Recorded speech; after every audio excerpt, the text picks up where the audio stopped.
मैं गरिमा अग्रवाल आप सभी का वंदन करती हूँ, अभिनंदन करती हूँ। सुनाऊं निज दया से सुंदर भाव बताकर, कार्तिक मास 24वां अध्याय सुनो सुधाकर। राजा पृथु बोले, हे मुनि श्रेष्ठ, आपने तुलसी के इतिहास, व्रत, महात्म्य के विषय में कहा।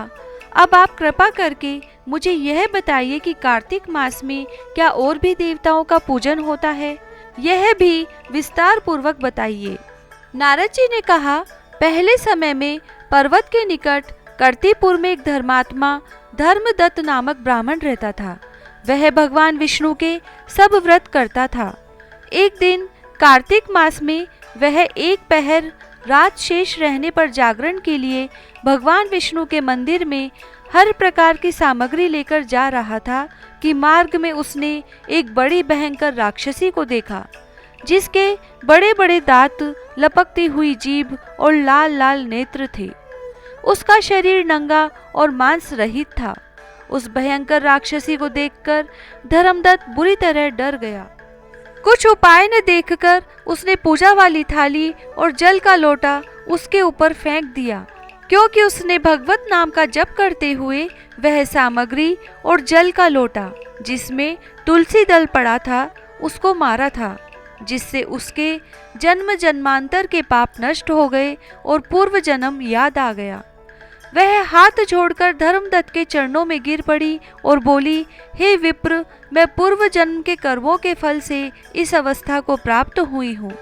नारद जी ने कहा, हे राजन, उसे इस प्रकार प्रणाम करते देख अति विस्मित होकर धर्मदत्त ने पूछा, तेरी यह अवस्था किस कर्म के फल से हुई है? तू पूर्व जन्म में कहाँ रहती थी और तेरा कैसा चरित्र था? यह सब मुझे बता। उस राक्षसी ने, जिसका नाम कलहा था, कहा, हे ब्राह्मण, स्वराष्ट्र में भिक्षुक नाम का एक ब्राह्मण रहता था। मैं उसकी पत्नी थी। मेरा स्वभाव बड़ा ही निष्ठुर था। मैंने अपने पति का कभी भला नहीं चाहा, न उसे कभी अच्छा भोजन और न मिठाई ही खाने को दी। मैं प्रतिदिन उससे लड़ती झगड़ती रहती थी। मुझे इस प्रकार की झगड़ालू देख तथा नित्य प्रति की कलह से तंग आकर मेरे पति ने दूसरा विवाह करने का निश्चय किया। यह सुनकर कि मेरा पति दूसरा विवाह कर रहा है, मैंने उसके ब्याह से पहले ही विष खाकर अपनी आत्महत्या कर ली। मेरी मृत्यु के बाद यमदूत आए और मुझे गदा से मारते हुए यम के पास ले गए। यमराज ने मुझे देखकर चित्रगुप्त से पूछा, हे चित्रगुप्त, इसने क्या कर्म किया है? जो भी कर्म इसने किए हैं उनका फल इसे भोगना होगा। कलहा ने कहा, हे ब्राह्मण, चित्रगुप्त ने यमराज से कहा, इसने जीवन में कोई भी अच्छा काम नहीं किया है। यह अपने पति को सदा खराब भोजन देकर आप अच्छा भोजन खाती रही है, इसीलिए अब यह विष्ठा खाने वाली होगी। इसे अब सुअरी का जन्म दिया जाए। चूंकि यह अकेली ही पाक के बर्तन में भोजन करती थी, इसीलिए यह अपने बच्चों को खाने वाली बिल्ली होगी।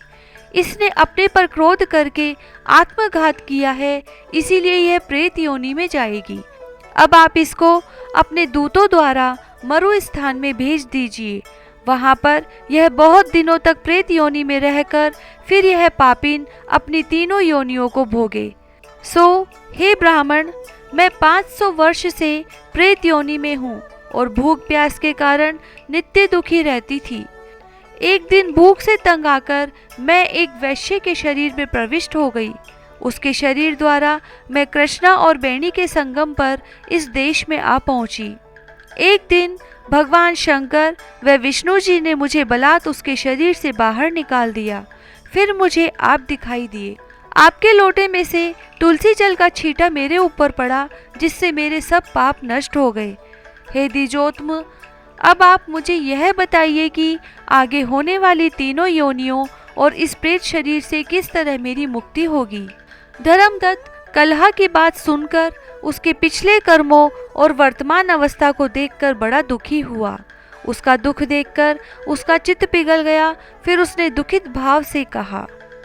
24वां अध्याय समाप्त। धर्मदत्त ने जो भी कहा उसका वर्णन 25वें अध्याय में किया गया है। जय श्री राधे।